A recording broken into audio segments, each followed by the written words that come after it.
प्रतिदिन कमाते लोक हो। दल के राष्ट्रीय इसमें कोविड के अध्यक्ष दौर में सुनील तो सिंह निश्चित ने रूप से सरकार और पर हमारे जमकर केंद्र सरकार निशाना के साधा। दोस्तों केंद्र सरकार उनके लिए नीति बनाती सुनील है। सिंह ने कहा, तो निश्चित रूप से लोकदल रहता है 2022 कि के आपदा में भी विधानसभा इन्होंने चुनाव में अवसर तलाशे हैं 403 और उसको भी सीटों पर गलत अपना तरीके से प्रत्याशी इस्तेमाल उतारे। किया है और ऐसे कॉर्पोरेट नहीं कहलाते, डकैत कहलाते हैं।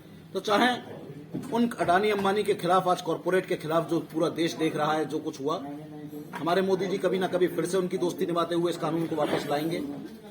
5 राज्यों के चुनाव के कारण भले ही आज उन्होंने ये वापस ले लिया हो, लेकिन आने वाले समय में हम ये नहीं कह सकते। आज उत्तर प्रदेश में आने वाला समय चुनाव का है, पंजाब में भी चुनाव है, उत्तराखंड में भी चुनाव है, ये महत्वपूर्ण राज्य हैं। लोकदल चौधरी चरण सिंह का दल रहा है। चौधरी साहब किसानों के नेता थे।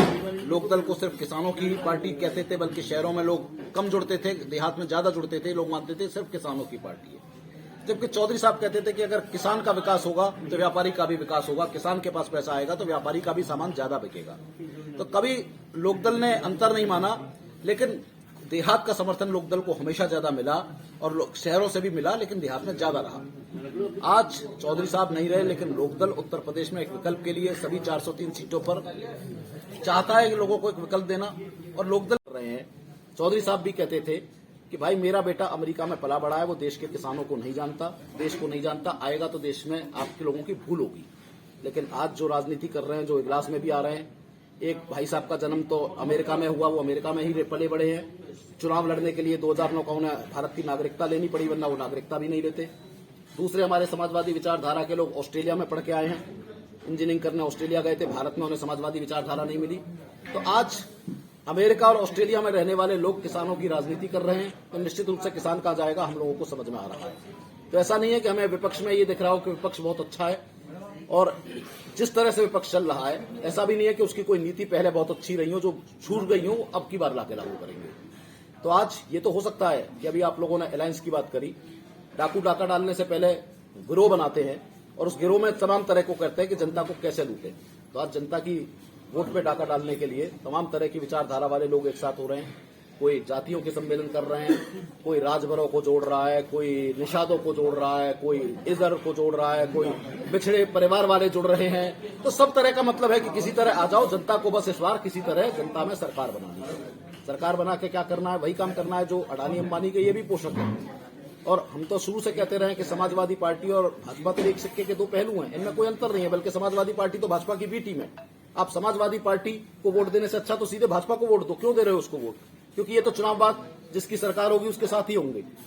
पूरे 5 साल विपक्ष में ऐसा कोई काम नहीं हुआ जिसको हम लोग याद कर सके। अडानी अंबानी की दोस्ती छोड़ देंगे, किसी न किसी रूप में फिर घूम फिर कर वापस आएंगे।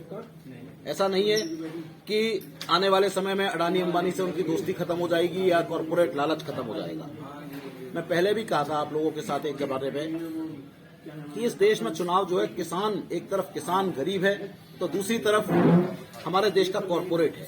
और कॉर्पोरेट इस तरह हो चुका है कि आज कॉर्पोरेट को आप देखोगे पूरी की तरह एक कॉर्पोरेट अच्छा कॉर्पोरेट भी होता है, लेकिन ये कॉर्पोरेट जो जिस तरह हमारे लोग ऑक्सीजन की कमी से मर रहे थे अस्पताल, और हमारे कैंप पर ही था कि अडानी अंबानी की जागीर नहीं, ये हिंदुस्तान हमारा है। पहले कहते थे एक जमाने में, चौधरी साहब हमारे नेता कहते थे कि टाटा बिरला की जागीर नहीं, ये हिंदुस्तान हमारा है। आज चौधरी साहब के बाद बस इतना बदला है कि नाम बदल गए, टाटा बिरला की जगह अडानी अंबानी हो गए। अडानी अंबानी की जागीर नहीं, ये हिंदुस्तान हमारा है, हम लोगों ने कहा। और 1 साल तक सर्दी, बरसात, गर्मी, हर चीज को झेलकर हमारे हुड्डा साहब पूरा समय पर वहां रहे। हरियाणा के हमारे अध्यक्ष हैं, पंचायत संगठन के भी और लोकदल के भी, ये पूरे समय वहां रहे। और पूरे समय जिस तरह से किसान आंदोलन में हम लोगों ने झेला, हम नहीं जानते हैं कि किस तरह किसानों ने इस समय पे झाड़ू लगाने से लेकर, प्याज काटने से लेकर हर चीज वो सीखी कि अब कहते हैं कि अगर अब घर में कोई ना हो तो कम से कम खाना भी बने।